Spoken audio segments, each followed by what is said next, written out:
Olá, sejam muito bem-vindos a mais um CNP em House, aquele podcast que a gente fala de maneira direta, reta, muito clara e sem mimimi de gestão, de tudo que permeia o mundo do empreendedorismo para que os líderes se preparem cada vez mais. E falando em liderança, hoje eu tenho a honra de ter aqui comigo uma pessoa que ele prepara vários empreendedores para frente. Esses empreendedores, eles têm ali todo um background, todo um cuidado e uma preparação que é vista de perto por essa pessoa. Senhor Álvaro, deixa eu ver se eu aprendi, Chocair, seja muito bem-vindo ao CNP em House. O Álvaro, ele é fundador da Link. Por favor, Álvaro, muito obrigada por ter topado estar aqui comigo, estar aqui nessa loucura. Vamos falar de gestão sem mimimi. É isso aí, para mim é um prazer estar aqui. Obrigado pelo convite. Prazer mesmo. Gosto muito de tudo que você faz. Ai, obrigada. Mas bora lá, de maneira muito clara, quero te ouvir, assim, da onde surgiu essa ideia, esse desejo por mudar o cenário do aprendizado no Brasil? Porque a Link, ela vem para mudar o cenário, né? Sim, você tem dois caminhos. Você tinha a faculdade tradicional e você tinha as escolas de empreendedores padrão, que estavam fora do MEC. E vem a Link e consegue construir um negócio no meio disso tudo. De onde veio essa vontade? É muito interessante. É uma história longa, de anos, né? Por quê? Porque eu fui empreendedor minha vida inteira. Eu tenho 47 anos de idade e tive um emprego na minha vida que foi um estágio na Companhia Suzano de papel e celulose quando eu tinha 19 anos de idade. Fiquei 8 meses lá. Foi a única pessoa que assinou minha carteira de trabalho, foi um empreendedor chamado Leon Pfeffer, fundador da Suzano, né? E eu tive uma sorte danada de estar na faculdade quando a internet estava nascendo para o mundo. Montei um site, um marketplace de produtos químicos, que acabou indo super bem. Vendemos esse marketplace. Depois abrimos uma gestora de recursos independente, coisa que no Brasil não existia em 2001, para fazer a gestão de um fundo de investimento em ações, que foi a Tarpon Investimentos. E quando a gente foi para fazer o nosso IPO em 2007, a gente estava em busca de uma clientela de investidores, de uma base de investidores mais qualificada do que a família rica, a pessoa física do Brasil. Uhum. E a gente encontrou nos endowments, que são fundos de universidades, praticamente a figura do investidor mais qualificado do mundo, porque eles são grandes fundos, voltados para proverem bolsas de estudo, ou para fazerem investimentos em pesquisa e desenvolvimento, ou para atraírem professores, ou aumentar o campus lá da escola. São fundos imensos, para você ter uma ideia. Harvard tem 50 bilhões de dólares sob gestão, né? Yale tem outros 35. Disso, né? Não, no Brasil não. Nos Estados Unidos é muito comum. E esses fundos, a ideia deles é gerar retorno ao longo de 10, 15, 20 anos, porque aquele dinheiro precisa ficar perene, não vai ter um resgate daquele dinheiro, né? Então, nós encontramos essa base como uma base de investidores para nós. Esses fundos começaram a investir na Tarpon, Universidade de Stanford, Universidade de Duke, Universidade de Chicago. Então, desde 2005, eu visito faculdade. Ou para prospectar um investidor novo, ou para prestar contas de como o fundo está indo, ou para falar de Brasil, né? Então faz 21 anos, literalmente, que eu visito faculdade. Eu brinco, Marcelo, que eu acho que eu sou a pessoa que mais conhece faculdade que eu conheço. Eu tenho 168 faculdades visitadas, conhecidas assim, catalogado uma a uma. Meu Deus do céu! Em um momento do tempo, quando foi 2018, eu conheci uma escola nos Estados Unidos que tinha por objetivo formar empreendedores. Uma escola chamada Babson, em Boston. E aquilo me chamou muita atenção. Eu falei, como é que pode? Eu fiz GV aqui. Uhum. A GV é uma escola ultra tradicional, espetacular, muito boa, mas para formar um executivo, né? Quando eu vi o que era dado em Babson, eu falei, nossa, se tivesse estudado nessa escola aqui, eu acho que tinha metade das cicatrizes do meu corpo como empreendedor, né? Como dono de negócio. E aquilo me deu um estalo, voltei pro Brasil, daquela viagem, eu falei, quer saber, vamos fazer uma Babson brasileira. Assim. No começo eu ia investir. Como a gente sempre foi muito disruptivo, a gente começou a perceber que tinha uma diferença muito grande entre a escola de negócios americana para a brasileira. 3, para ser bem straight to the point. A primeira delas, relação teoria e prática. A escola do Brasil é uma escola extremamente teórica, enquanto a escola de negócios americana ela é muito mais voltada para a prática, né? Segundo, a escola americana ensina muito mais do que a brasileira, a você comprar as horas de alguém, ao invés de vender as suas horas para alguém. Ou seja, Então, naturalmente já instiga o o empreendedorismo. empreendedorismo, né? Porque aqui no Brasil, todas as escolas de negócio elas são formadas para prover bons gestores para a indústria existente, para o mercado existente. Seja em negócios, consultoria, grandes corporações ou bancos, né? Todas as escolas de negócio as mais famosas, INSPER, FEA, GV, bababá, tudo isso está formando um número de pessoas para ir para o mercado financeiro, para ir para as grandes empresas, para ir para as consultorias, etc. Né? Perfeito. Então, essa era uma segunda diferença. E uma terceira diferença é o dia que eu pisei no MIT, em Boston, que é um conjunto de 28 quarteirões ali em Cambridge, né? Você dá um passo, tem uma sala de aula, tem uma empresa. Você dá uma sala de aula, uma empresa, um prédio, que é uma empresa inteira, laboratórios de pesquisas imensos ali dentro de companhias, né? Aqui... São É assim, no máximo é uma empresa patrocinando uma sala para botar o logo do Banco Safra ali dentro, por exemplo, ou o tal do estágio obrigatório, que o empregador vê como mão de obra barata e o estagiário fala, tá bom, pelo menos eu ganho um dinheirinho aqui, quem sabe me efetivam para frente. Essa é a ligação. E eu tenho que cumprir essas horas mesmo, que eu cumpra ganhando algum dinheiro. É isso. Então, teoria e prática, ensinar empreendedorismo e o abismo existente entre mercado e academia foram os 3 pilares que nortearam uma faculdade totalmente diferente que nem a Link é. Não. E eu acho que o mais bacana de te ouvir é você entender como que você pegou tudo isso e construiu a Link. Você foi trazendo cada um desses traços para o que você hoje tem ali como os pilares da Link. Eu acho que esse é um ponto legal de explorar. Eu já ouvi, eu estudei bastante antes da gente se sentar aqui hoje. Eu hoje entendi que você tem 3 pilares principais ali na Link. Conta um pouquinho ali como que você traz, né? Eu vi que você traz o ponto do empreendedorismo e que você trabalha. Tem o ponto do people skills que você também trabalha. Como que você construiu isso? De onde vieram esses 3 pilares? E como que você aprofunda hoje em cada um deles? Eu vou começar do final. Eu levo, com certeza absoluta, desproporcionalmente, de forma desproporcional, os louros pela criação da Link. E eu vou explicar por quê. As pessoas tendem a me colocar com o papel de fundador, idealizador, mas na verdade eu só fui um aglutinador. Por quê? Porque quando a gente teve a ideia de fazer uma escola diferente, sabe o que a gente fez, Marcela? Eu peguei meu caderno de telefones, literalmente. Eu conhecia muito CEO de empresa, muito dono de empresa por causa do fundo, por causa da Tarpo. Eu peguei as 100 pessoas do meu celular que eu achava que mais eram pessoas que representavam o que para mim era sucesso. Então eu peguei CEOs, peguei donos de empresa, peguei esportistas, peguei artistas, pessoas que tinham família como exemplo, ou valores que eu admirava muito, né? E nós convidamos essas pessoas para 10 cafés da manhã. Então foram 10 cafés da manhã com 10 pessoas.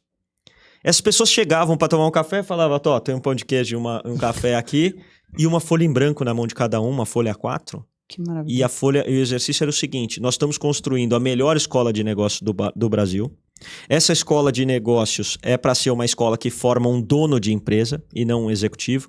O que é que essa escola precisa ter e o que ela não pode ter de jeito nenhum? Inclusive é a cultura dela. Como vivemos e como não vivemos. Isso mesmo. Você tem 30 minutos para fazer o exercício e depois nós vamos debater por 1 hora tudo que você escreveu. As pessoas ficavam de cabeça baixa ali pensando e depois a gente conversava.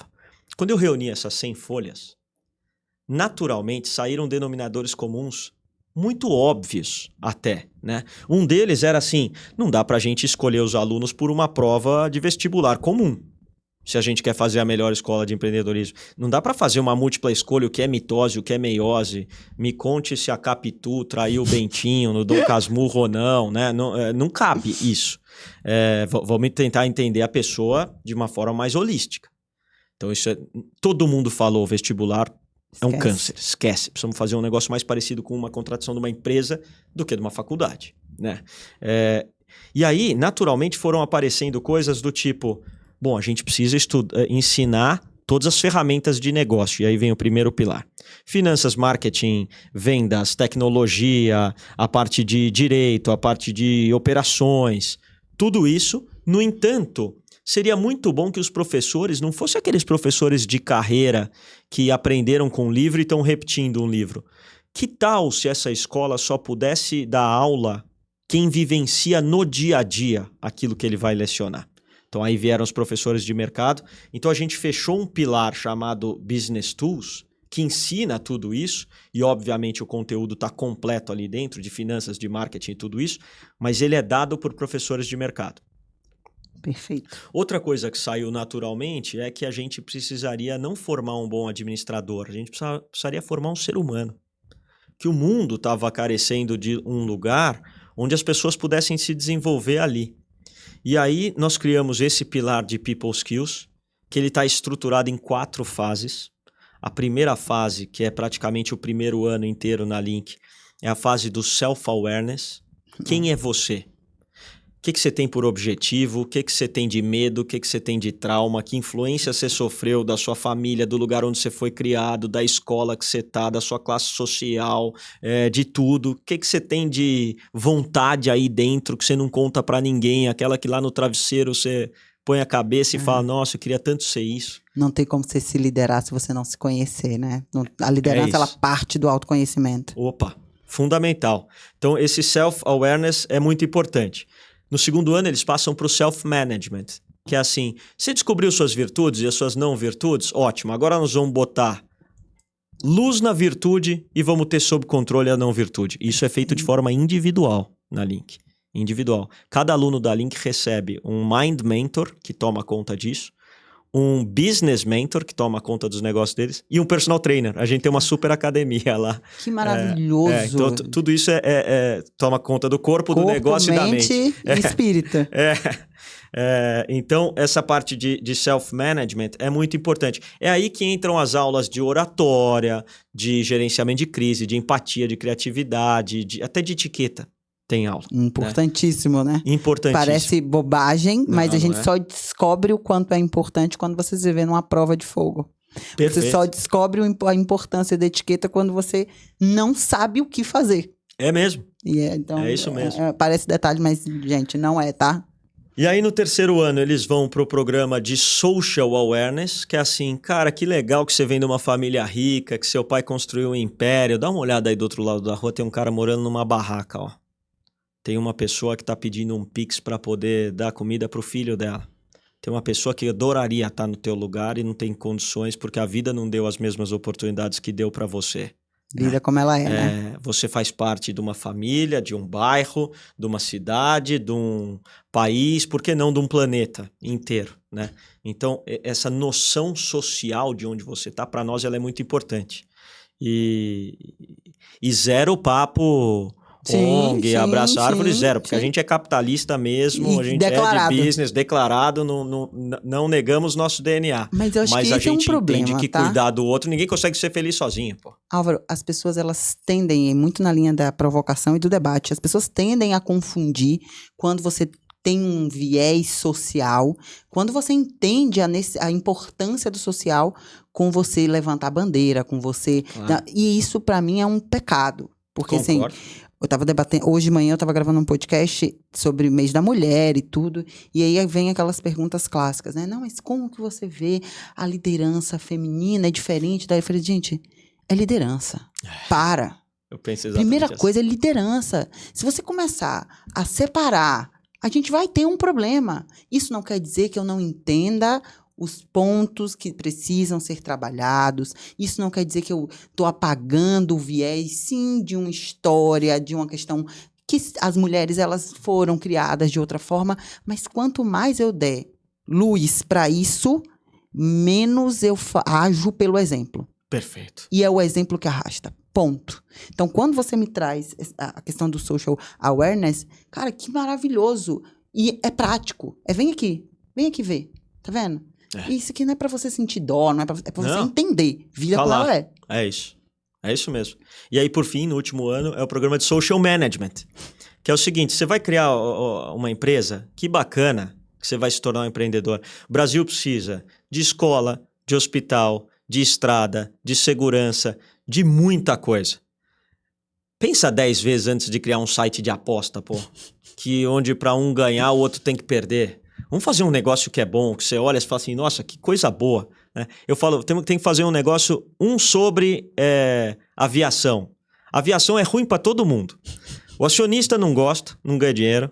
O tripulante, que é o aeromoça e o piloto, não gostam porque tá cansado. O passageiro acha horrível. O cara que mora do lado do aeroporto acha horrível. É ruim para todo mundo. Tá na hora de alguém ter alguma coisa mais disruptiva nessa área. Então, vamos fazer o contrário. Vamos fazer um negócio que é bom para acionista, que é bom para o cliente, que é bom para quem trabalha, para o executivo. Então, esse social management traz uma noção de... Pô, uma ideia quando é boa, ela precisa ser boa para todo mundo, né?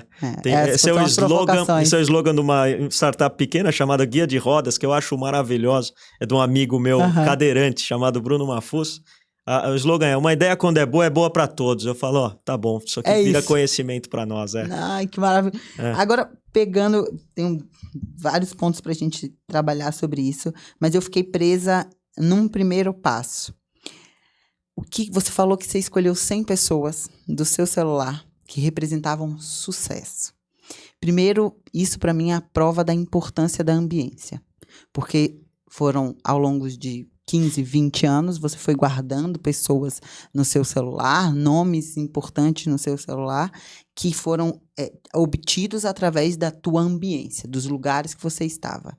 Naturalmente, daí veio o conceito de sucesso para ti. O que é sucesso para você? Para mim é cumprir com aquele objetivo que você se propôs para você. É simples assim. Eu acho que a gente precisa, em algum momento, ganhar consciência para parar de endeusar ou de endiabrar pessoas. Todos têm virtudes e não virtudes. Você precisa saber para quem você pede a dica certa. Se eu quiser uma dica de maratona, é melhor eu ouvir o Marcos Paulo Reis, que é um craque expert e pensa todo dia nisso, né? Do que ouvir um cara que nunca correu, que nunca saiu para correr. Né? Perfeito. O Jeff Bezos é um bom conselheiro, acho que para negócios espetacular. Para família, não parece pelo resultado gerado. Mas não somos nenhum juiz de causa. Mas não é para quem eu pediria um conselho nesse quesito se eu precisasse. Né? Então, eu acho que quando a gente fala em sucesso, eu acho que diretamente precisa estar atrelado ao objetivo de cada um, porque para um é ganhar dinheiro, para o outro é ter uma família feliz, para o outro é fazer uma maratona abaixo de 3 horas. Né? Se está cumprindo com aquele objetivo que você se propôs para você, maravilhoso. Isso é de sucesso. Se não, vai buscar o sucesso, que dá também. Não, e aí quando você pega, né, esse conceito de sucesso, e por que é tão importante? Às vezes a gente se prende, mas que bobagem, saber o conceito de algo. Gente, quando a gente fala de conceito, eles sempre são diferentes. Porque o conceito, ele passa pelo seu conhecimento, o conceito passa pela sua vivência, o conceito passa pela tua história de vida. O teu conceito sobre sucesso é um, o meu é outro. Claro. Se a gente não declara o que é esse conceito, fica subentendido. Só que o óbvio sempre precisa ser dito. É verdade. E aí, nessa provocação do óbvio, queria ouvir também, depois de você juntar essas 100 pessoas nesse café, você falou que você pediu para elas, né, o que essa escola precisava ter, o que essa escola não deveria ter. E é legal porque é um paralelo sobre cultura organizacional, né? Quando eu entro enquanto CNP, né, um dos nossos principais entradas é para montar a arquitetura de cultura das empresas. Perfeito. E quando a gente estrutura essa arquitetura de cultura, a gente desenha o como vivemos e o como não vivemos dessas empresas. A gente extrai os valores dos sócios, a gente extrai os valores dos donos e com base nisso, através de comportamento, a gente desenha o como vivemos e o como não vivemos. Que é exatamente o que você fez com essas 100 pessoas. Perfeito. Para mim, o que você fez foi construir a base cultural da Link. É isso mesmo. Qual foi essa base cultural? Bom, ela passa por vários fatores, mas eu acho que os principais deles são aqueles fatores que mais representam um empreendedor mesmo. Quais são esses valores? Primeiro, coragem, que eu acho que é parte do application process, parte do vestibular da Link, é identificar quem já traz isso dentro de si, porque eu não consigo ensinar, não tem como, mas esse é um pilar, coragem. O segundo pilar é o pilar de responsabilidade. Eu acho que tanto o staff, como professores, como alunos, quando você mostra para as pessoas a importância delas serem responsáveis pelas suas palavras, pelos seus atos, as consequências que isso gera é fundamental. né? Tem um que é simplicidade. A gente é simples. Às vezes a turma fala, não, mas a Link é faculdade para elite, é faculdade para filho de milionário. Eu falo, você já pisou lá? Não, então pisa lá primeiro, depois você emite opinião. A gente é simples no trato, a gente é simples no jeito, a gente é simples na criação. Isso para nós é fundamental. E o último, que na verdade se tivesse uma escala de prioridades, ele seria o mais importante, para nós é respeito. Se a gente está falando de educação e tem uma bandeira que a gente pode defender, é a bandeira do respeito. Eu acho que quando você mostra para um ser humano a importância do respeito, a vida dele toma um sabor completamente diferente. Desde um respeito aos objetos, respeito a si mesmo, respeito a outras pessoas. Eu falo que se a gente tiver, e tem aula de respeito na Link, é muito legal. Por quê? Porque se eu ensino respeito, eu não preciso ensinar todos os outros relativos. Eu não preciso ensinar para ele sobre a cultura indígena, eu não preciso ensinar sobre ética, eu não preciso ensinar sobre quem é mais pobre, não preciso ensinar sobre o cara da Palestina ou que religião ele é. Por quê? Porque alguém que entendeu o respeito no absoluto jamais mediria a outra pessoa pelo bolso, pela cor de pele, pela religião, pelo qualquer coisa que possa ter. Então, esse para nós é a base mais forte.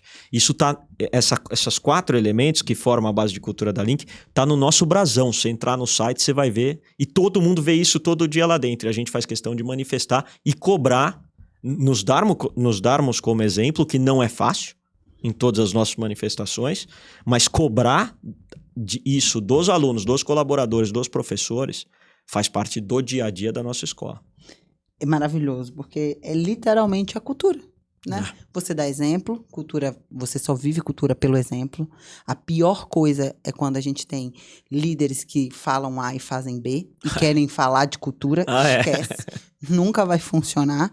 É cultura porque você tem aquilo todos os dias falando. Eu sempre falo, né? Cultura é que nem escovar dente. Você tem que escovar o dente de manhã, de tarde, de noite. É isso mesmo. E se você esquece de escovar, vai dar problema. A mesma coisa, é o que você tá me dizendo. Marcela, tá no brasão, a gente fala o tempo inteiro, a gente cobra das pessoas, nos cobramos para ser exemplo. E o que é mais legal?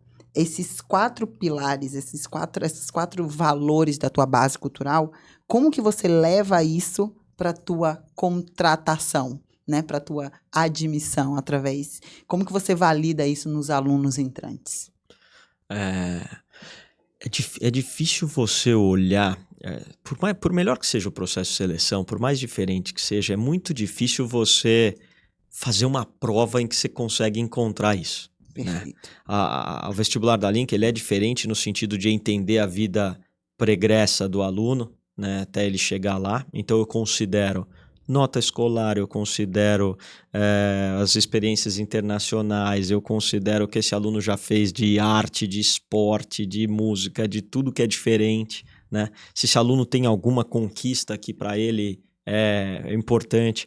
A gente costuma olhar muito nessa parte do processo o delta de onde esse aluno saiu para onde esse aluno chegou. Né? Porque uma coisa é um aluno chegar e ter aprendido programação sozinho, ou matemática sozinho, ou inglês sozinho, e ele saiu lá de uma favela, filho de uma pessoa simples que não tinha condições de prover nada, e ele chegou num lugar bacana. Isso para mim tem muito valor do que o outro que nasceu no berço de ouro, estudou na melhor faculdade, frequentou o melhor clube, o melhor shopping center, comeu nos melhores restaurantes, tem as melhores roupas e conseguiu aquilo também. Você fala, poxa, os dois têm mérito. Não tem demérito nenhum. Não é tirando mérito. Mas a distância que esse aqui percorreu é uma matéria-prima boa para você chegar e falar, ó, dá para construir muito mais. Então isso a gente olha muito. Esse delta é importante. Depois a gente põe a turma para resolver caso de empresa de uma forma exaustiva, em que muitos caem pela tabela porque não aguentam 48 horas de trabalho full, assim, quase a turma fica sem dormir no processo de seleção, é muito legal, porque eu treino resistência. Eu quero assistir essa, hein? Essa pode eu vou querer daqui assistir. A pouco tem. Eu vou querer assistir essa. E por fim, uma entrevista. Eu acho que nada substitui isso aqui, Marcela. Né? A gente se conhecia pelo Instagram, você conhecia o meu Instagram, eu conhecia o teu, e na hora que a gente se viu aqui, eu falo, nossa, é uma percepção que fica mais completa. Perfeito. Né? A gente vai ter uma visão mais completa um do outro a hora que a gente for embora. Por quê? Porque eu acho que esse olho no olho, esse toque de aura até, ele é tão importante, não substitui. Então isso a gente não abre mão no processo de seleção. Não, eu falo, eu não ponho ninguém dentro da minha casa sem conhecer a pessoa antes. Eu não sei como uma faculdade pode botar alguém dentro da casa deles sem olhar a pessoa, por uma prova de múltipla escolha e uma redação de um tema 100% aleatório, né? Isso é inaceitável para mim. Aqui eu acho que tem um gancho para um tema que você fala e que eu quero te ouvir, que é sobre colocar alguém do teu lado, colocar alguém dentro da tua casa, colocar alguém como sócio. Acho que você já viu muita sociedade nascer e dentro da Link deve nascer todo dia uma sociedade diferente. Você já viu muita sociedade dar certo e muita sociedade dar errado. Quando você hoje, com os teus 47 anos e muito conhecimento, muita vivência e experiência, como que você avalia a construção de uma sociedade? Como que você indica que seja construída uma sociedade? Vou partir de 2 conceitos muito simples. O primeiro deles é valores semelhantes. Eu acho que se você quer construir um mundo melhor e o outro quer chutar cachorro na rua, é melhor você revisitar se vale a pena estar junto daquela pessoa. Tendo você em qualquer um dos lados. Se você é o que chuta cachorro, você vai ter trabalho com o cara que quer construir um mundo melhor. E se você quer construir um mundo melhor, você vai ter trabalho com o cara que chuta cachorro. Então, acho que valores iguais eu acho que são importantíssimos. Eu acho que é um aspecto importante. E o outro conceito é complementariedade de competências. Por quê? Porque não dá para fazer tudo certo. Uma empresa precisa de alguém com cabeça de tecnologia, uma empresa precisa de alguém com cabeça de finanças, uma empresa precisa de alguém com cabeça de vendas, uma empresa precisa... Eu falo que tem uma coisa que eu não abro mão na construção de uma empresa, que é o Chief Beleza Officer. Eu acho a beleza tão importante, eu acho a beleza atrai. Beleza, uma pessoa bonita, uma batedeira bonita atrai, um carro bonito, né? Falou, já que vamos construir um negócio bonito. Eu falo, você entra na Link, é bonita a Link, é bonita, né? A Luísa Azevedo, que é minha sócia, ela toma conta dessa parte. Por quê? Porque para mim, uma parede, você fala, vamos fazer uma parede, eu falo, faz branca. Aí ela fala, não, vamos pôr uma obra de arte, vai ficar totalmente diferente.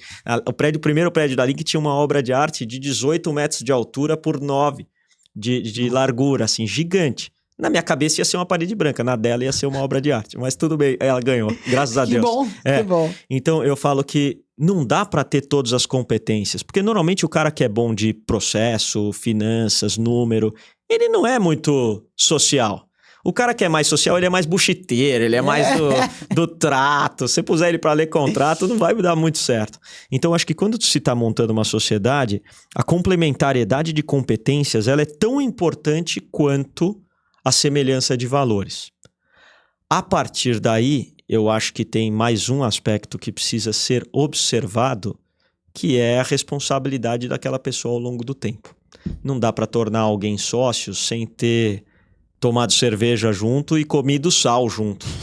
Porque eu falo que todo mundo é gente fina, de banho tomado, de barriga cheia e conta bancária positiva, né? Todo mundo é simpático, todo mundo é gentil, né? Quero ver quando aperta. Quando aperta é que você conhece. Então, depois de ter passado alguns altos e baixos com a pessoa e avaliando semelhança em valores e competências diferentes, eu acho que daí dá para trazer de sócio, porque daí a pessoa vai poder vivenciar aquele sonho como dono de tudo aquilo e não mais como mais um executivo ou mais um empregado, para usar um termo até mais grosseiro. E aqui acho que seguindo nessa mesma linha, nesse mesmo racional, a gente vem construindo a visão, né, de como que você construiu a Link, da base cultural da Link, como que você faz para cada vez mais atrair pessoas alinhadas a essa base cultural e o que é mais legal, né, quando você, não, além de você tentar atrair, né, você forma, que é o que eu falo. Cultura,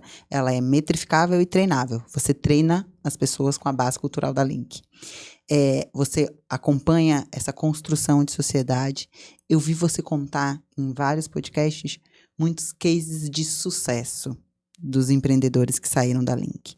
Mas já foram mais de 100 empresas que nasceram ali. Com certeza algumas deram errado.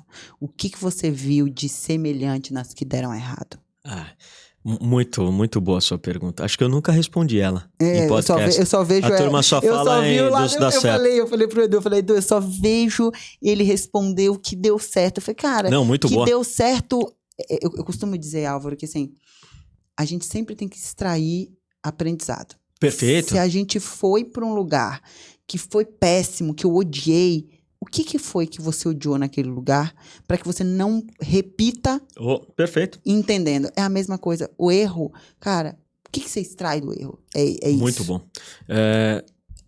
Posso pensar em alguns aspectos, mas alguns que me vêm à cabeça. Os mais importantes, pelo menos. Primeiro, quando o empreendedor, o founder ali, ele constrói um produto ou um serviço que ninguém está disposto a pagar por aquilo. É muito comum para o empreendedor, quando ele começa, ele se encanta com o produto. Puxa, eu fiz um shampoo diferente, mas é porque meu shampoo é diferente, porque não tem igual. Não, vê o da Unilever aí. Não, mas ele tá mais para um manipulado. Bom, então já tem um manipulado. Não, mas de repente ele encontra um produto que na cabeça dele tem um super valor, ou um serviço que seja, só que ninguém está disposto a pagar por aquilo. Ah, não, mas eu fiz uma pesquisa. Eu falo, pesquisa quer comprar? Sim, não. Você pergunta para 100 pessoas, se uma quiser comprar, você sabe o nível de penetração que tem isso. Se 10 quiserem comprar, tem outro. Se 50 quiserem comprar, tem outro. Se nenhuma quiser comprar, é melhor você rever isso, né? Então, acho que é se encantar por um produto que ninguém está disposto a pagar por ele. Esse é o erro número 1 das empresas que mais deram errado. E segundo erro que a gente está vendo acontecer e a gente tem alertado e a gente fala pro aluno, essa casca de banana você vai cair, ele fala não vou, fala vai cair, ele não vou, é o seguinte, os alunos da Link, eles são alunos muito bem relacionados. Então acontece o seguinte, Marcela, ele desenvolve um produto e aí ele fala assim, agora eu só preciso de 100 mil reais para fazer minha empresa andar, ou 1 milhão de reais para fazer minha empresa andar. Eu falo, qualquer idiota tem ideia que precisa de 1 milhão de reais. Uhum. O gênio é aquele que sabe transformar 1 real em 2, 2 em 4, 8, 16, porque aí uma hora vai transformar 1024 em 2048 e assim por diante, né?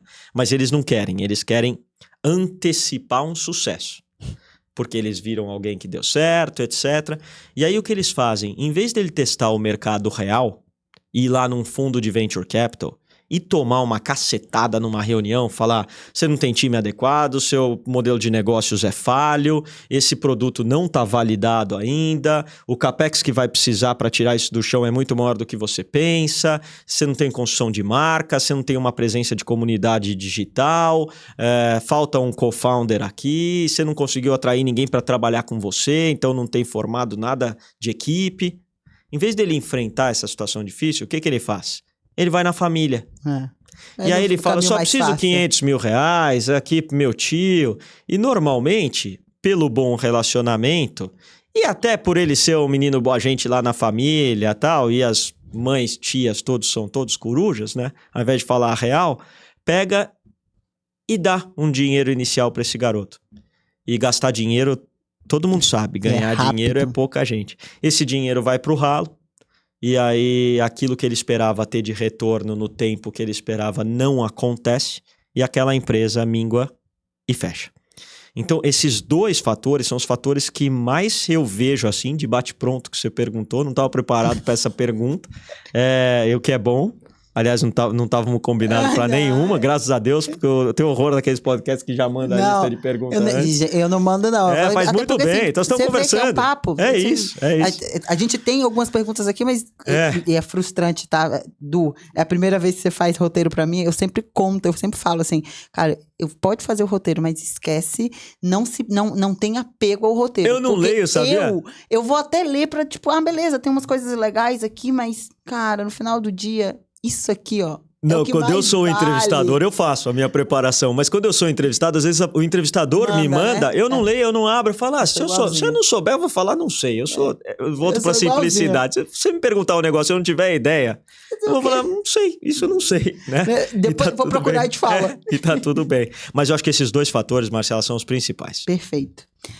Como combinado não sai caro, tá chegando aqui a nossa hora e eu prometi que eu ia te liberar na hora. Só que tem um ponto que eu queria muito te ouvir, porque eu acho que existe uma mistura de sentimento, né?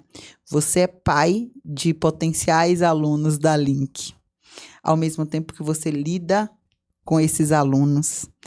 Como separar o olhar de pai do olhar de alguém que está provocando esses potenciais empreendedores a crescer, sem cair em casca de banana como essa, sem proteger?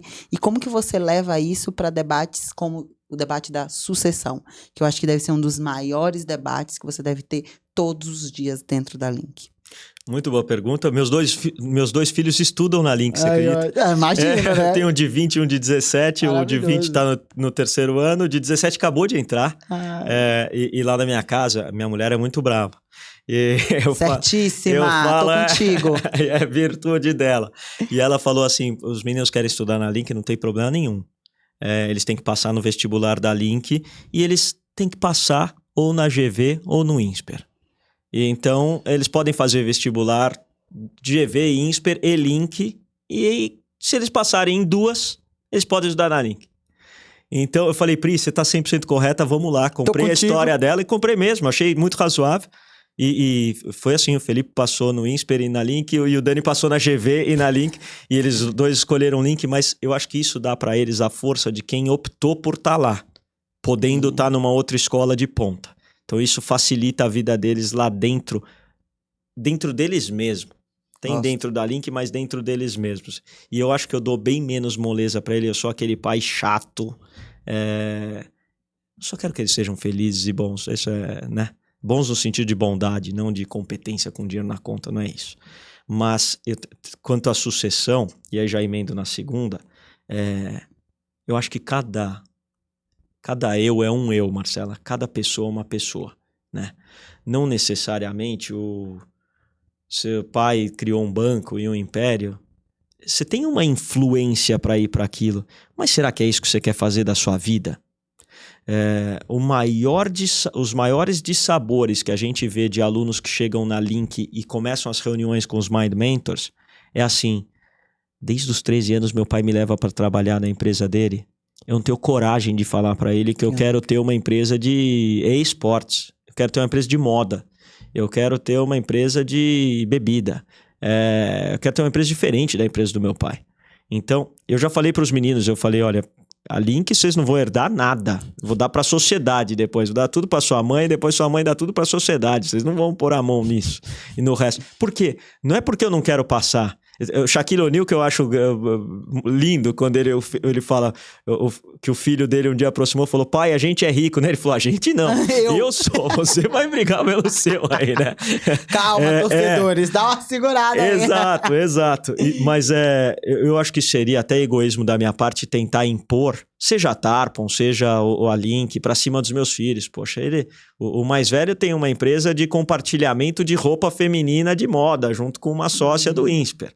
E o mais novo tem uma empresa de tá construindo um RG da saúde, onde você concentra todos os dados de saúde. Eu falo, graças a Deus, porque é um negócio completamente diferente e vão seguir os seus caminhos, passar pelos seus perrengues e ter os seus futuros. Então, acho que a sucessão, a primeira coisa vamos entender verdadeiramente se esse garoto que tá chegando, ele quer isso.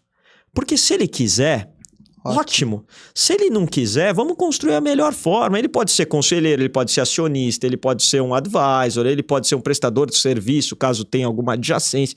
Tem N formas dele interagir com aquilo que vai cair no colo dele mais cedo ou mais tarde, mas não necessariamente ele precisa fazer da vida dele um transtorno eterno por trabalhar no sonho que o pai, avô, bisavô construiu. E que é frustrante às vezes para todo mundo. Eu acho que sucessão, e eu lido muito com... Basicamente, os meus clientes são de empresa familiar. Uhum. Não tem como, né? Eu trabalho com empresas PMI. Não tem como no Brasil não ser familiar. E a maioria deles, quando chegam com casos de sucessão, é muito isso. Ou existe um apego excessivo né, a empresa é minha e como que eu passo isso, e o desejo excessivo de tomar, e aí vira um caos, ou o desejo de empurrar sem o outro querer. E existem tantas nuances, tantos debates necessários dentro de uma perspectiva sistêmica familiar, quando a gente fala de sucessão, quando a gente fala de empreendedorismo, que se a gente ganhasse maturidade, e é louco, porque quando você pega casos como esse, em sua maioria, são pessoas que já deveriam estar fazendo sucessão, ou seja, são pessoas maduras. Perfeito. E que não conseguem ter maturidade para o assunto. Olha só. Não conseguem ter maturidade para olhar e dizer assim, cara, meu filho não quer isso. Claro. Ou maturidade para olhar e dizer assim, nossa, pesei a mão, meu filho não está preparado. Ou tá na hora de eu abrir a mão, meu filho está mais preparado do que tudo. São tantas nuances que a gente não consegue perceber. Esse é um tema tão sensível, mas que, de verdade, acredito que você lá todos os dias deva ver milhões de situações diferentes. Acontece muito. Eu não tenho dúvida disso.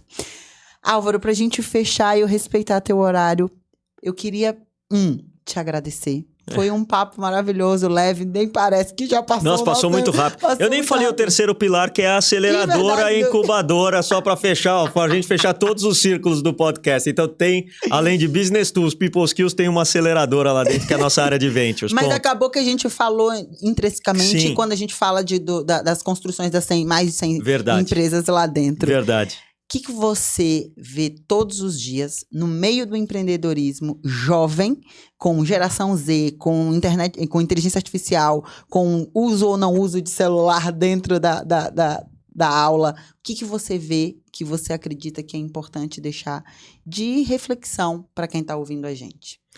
Potencializar ser humano mais máquina. Eu acho que a pior discussão que você pode ter é se a máquina é ou não útil para o ser humano. Eu acho que cada vez mais as pessoas vão ser mais fortes se elas estiverem bem consigo mesmas e se elas tiverem tudo à sua disposição do que a tecnologia pode oferecer. Eu falo, todos nós somos pessoas mais fracas sem os nossos celulares na mão. Se a gente tirasse o celular de todo mundo aqui e ninguém tivesse o Waze mais, a gente teria que voltar para o guia 4 rodas, que você vai da página 4E para 5J, né? É horrível aquele negócio. Ou você não conseguiria acessar uma informação que você quer, nem um conhecimento. Eu acho que a tecnologia ela vem para somar ao ser humano. Então esse binômio ele precisa estar muito bem alimentado. Quanto mais tecnologia a gente tiver, melhor vai ser. Se a gente tiver domínio de inteligência artificial, domínio da internet como um todo, domínio de tudo aquilo que a tecnologia provê, ótimo. A gente vai ter melhor saúde, melhor infraestrutura, melhor governo, vai ter melhores dados para tomar decisão, para tudo. E um outro lado é cuidar da parte humana. Eu acho que se levar em consideração geração Z, geração qualquer letra que você queira dar, do mais novo ao mais velho, basta olhar o noticiário que você vê o quanto o ser humano está sofrendo como raça. É um povo que sofre de ansiedade, é um povo que sofre de angústia, é um povo que sofre por falta de objetivo, uma carência efetiva imensa, famílias completamente desestruturadas. Então, quando a gente olha para o mundo, do lado humano, a gente vê uma raça meio destroçada. Você fala, não é possível que tem guerra, nós estamos em 2026, não é possível que ainda exista guerra. Não é possível que ainda alguém acredite que um lado, por conta de um partido, é mais importante que o outro. Não é possível que ninguém enxergue que é o sistema que está se autodefendendo em detrimento de toda a população, né? Então, eu acho que esse lado humano tem que ser cuidado tanto quanto o lado de tecnologia. Porque é isso que vai formar um ser humano mais completo, na minha visão. Então, acho que a provocação é essa. Então, com essa provocação incrível, parabéns por estar formando humanos melhores. Imagina, parabéns você pelo seu trabalho. A Link, ela vem com esse propósito, ela traz isso nos pilares. Então, da ideia para a prática, parabéns. Obrigada por compartilhar tantas coisas bacanas. Imagina. Foi incrível ter você aqui. E eu espero que a gente possa mais vezes, falar mais, trazer mais, compartilhar mais, porque realmente tem muito a compartilhar. Obrigada, Não, viu? obrigado. Eu vou fazer um convite ao vivo aqui, ó. Uma palestra na Link para os alunos, vamos? Óbvio, maior prazer. Então nós vamos marcar, Vamos porque daí falar a de gente faz o cultura. café e a palestra de cultura. Fechado, Fechou, Marcela. vamos Boa. nessa. É isso aí. Obrigada. Obrigado você. Deixa seu arroba do link, seu nome no LinkedIn, seu arroba no Instagram pra galera te seguir, por favor. Álvaro Chocair no Instagram, @alvaro.chocair. Procura aí que você vai achar, SCH. Se você quer acompanhar tudo de mudança que vem sendo no mundo do empreendedorismo e quem tá puxando, liderando milhões de iniciativas, acompanhe o Álvaro. Obrigada a você que acompanhou até agora o CNP in House. Te espero na próxima semana. Obrigada. Valeu!